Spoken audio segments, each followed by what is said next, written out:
Hello and welcome to our scoop. Be sure to subscribe and hit the like button if you enjoy this video. Story 1. Unraveling my wife's silent secrets on our 9th anniversary today. I don't have anyone to talk to, and I've come to discover more information about the situation. It's very difficult for me to handle. That's why I wanted to share my story on this page as well. It's going to be a long read, but please bear with me. Here is the story. In early 2022, a couple of months after we bought our newly built house together, my wife mentioned she'd been chatting with someone on Facebook Messenger for a while and felt not good and wanted to tell me about it. I was like, okay, can you tell me more about what you talked about? She brushed it off by saying, nothing important. So I decided to give her the benefit of the doubt and didn't press any further. I trusted her. However, over the next few months, I noticed a change in her behavior. She became easily agitated, irritated, and upset over minor things. I couldn't quite understand the shift. But because of this, I was reminded of the person she told me she was talking with, and it kept me busy in my head for a while. Skip to September 2022. Due to the steep rise in inflation and overall costs, my lovely parents-in-law allowed us to move into their house until our newly built home is finished, enabling us to save more money for our future residence.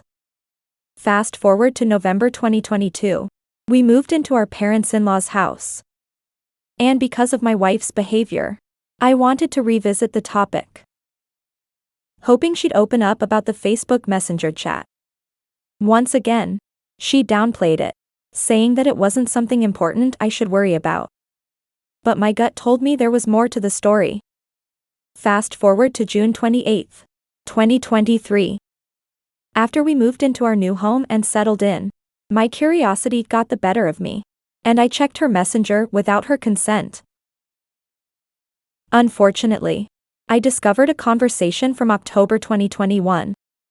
The Facebook Messenger chat details go like this.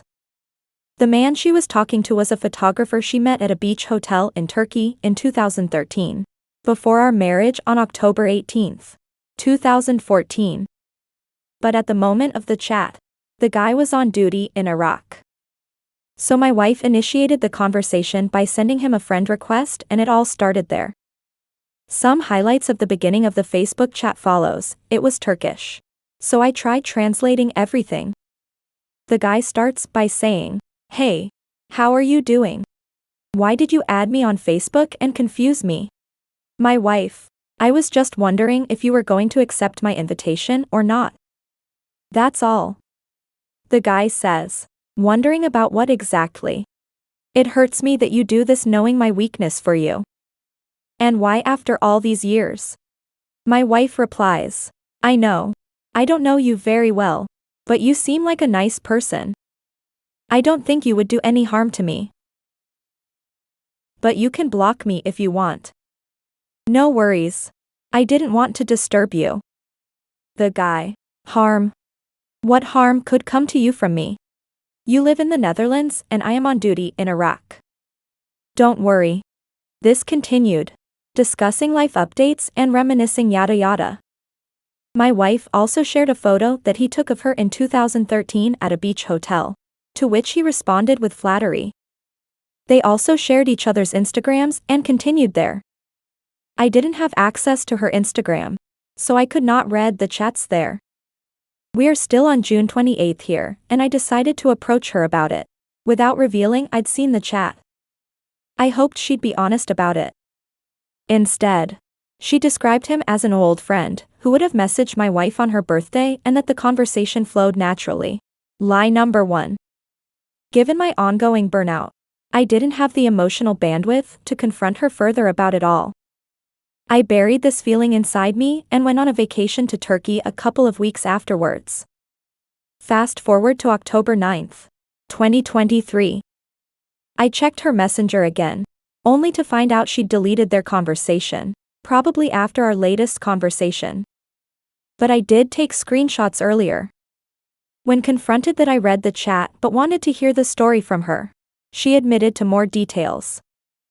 such as also having his number and even that he was suggesting they meet up during our trip to Turkey. She then assured me they hadn't met and that she never would have done such a thing. She also revealed that she deleted all the WhatsApp and Instagram chats after I said that I wanted to read it all. She insisted that the chat was nothing but regular chatting. Lie number 2. She also assured me that they never spoke to each other on the phone. Lie number 3. But the fact that she deleted it all was bugging me and made me so upset.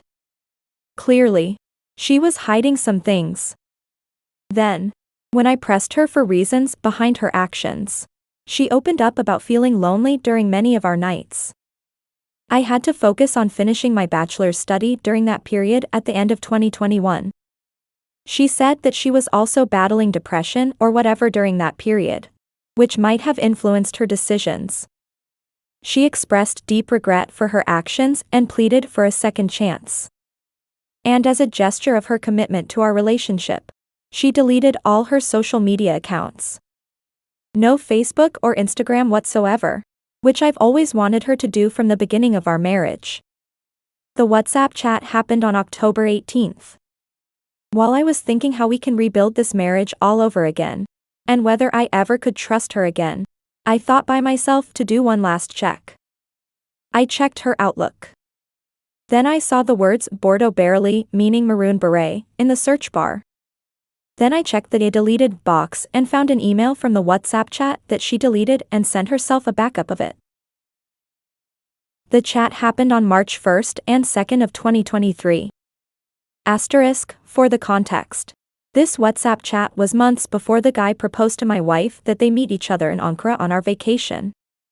The guy, named Ali, initiates the conversation with my wife by sending a photo of himself.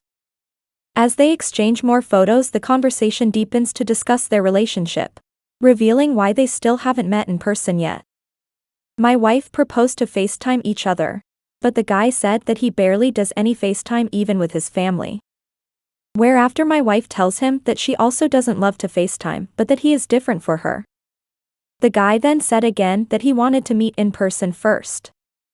My wife also talked about how asocial I apparently am and how miserable she has been since the beginning of our marriage.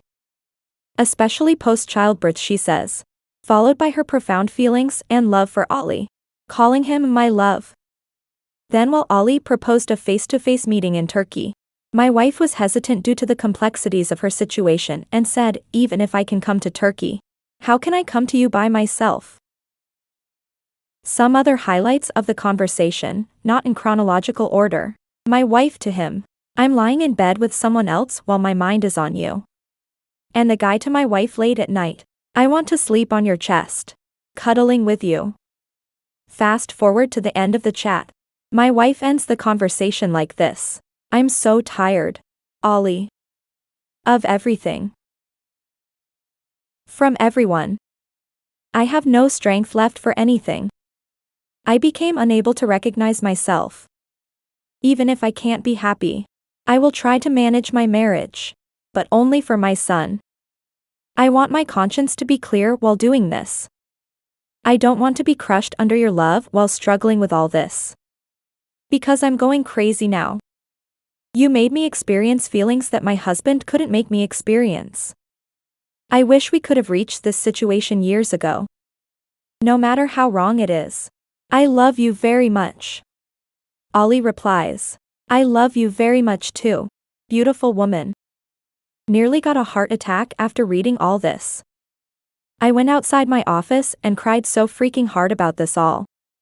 After confronting her about this WhatsApp chat yesterday evening, she said that she had no clue at all why she did this, that she was very sorry, that she still loves me very much, and that I needed to give her time to fix all this mess.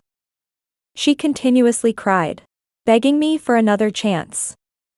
I asked her why she did not even think about our son while betraying me, and that he also would suffer from this damage.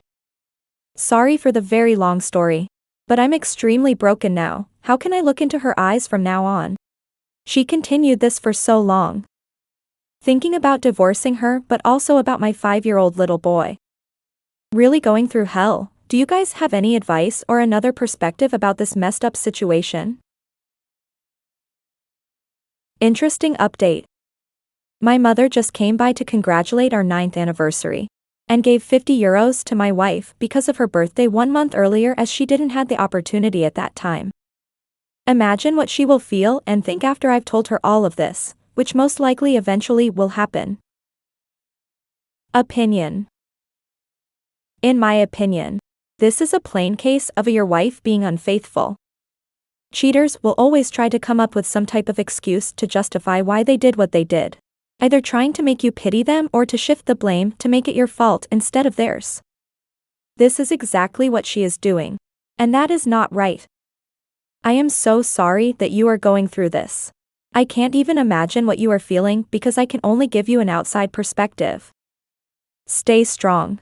I know you loved her, but she clearly is not in love with you and has betrayed you in one of the worst ways she ever could. For years at that. I know you are well aware of what I am saying, but sometimes we need to hear it said out loud to us for us to truly understand. If you do stay in this marriage for the sake of your child with her, he will surely notice that horrible marriage of his parents. Your child might not understand while they are young why things are that way, but in the long run they will likely be more happy that you found someone who really loves you the same way you love them. Again, this is a horrible situation for anybody to be put in, but you have to think about the best possible solution and outcome. Clearly, your wife has been making big decisions, so now it's your turn to determine your own future. Comments. I'm confused. She tells you she's not feeling good about a chat she's been having on Facebook. Then when you ask her to tell you about it, she says it's nothing important. So why doesn't she feel good about it? And why do you let it go? Look, your wife had an emotional affair with this guy. Was considering meeting him. You do realize the only thing that prevented her from going to him and sleeping with him is distance. Right. She's sorry. Yes, but she continually lied and tried to hide everything. If you didn't dig, it would still be a secret that at any time could have turned into a bigger problem. What would have happened if the guy ever took a trip to your country? If you choose to stay with her, you need to ask for, number 1, a complete timeline of the affair. What happened when they initially met? And after, who reached out? What did she say about you, besides the things you already know? She told him she loved him. Clearly there's a lot of this you're not aware of. Number 2. No contact to him. This means no messaging going forward. And as they've spoken on the phone and he has her number, she should change her number. Number 3. Therapy for her to divulge why she did this. How she could betray you. And number 4. Going forward, complete open device policy. No deleting messages. Don't rug sweep. If you do, this will be a recurring problem in your marriage. Also, you should consider paternity test for your son, and let her know that this is because she's shown herself to be not trustworthy. Regardless of the result, he's still your son. But the point has to be made. STD tests for yourself. Best of luck. Thanks for watching. Stay tuned for the next latest scoop.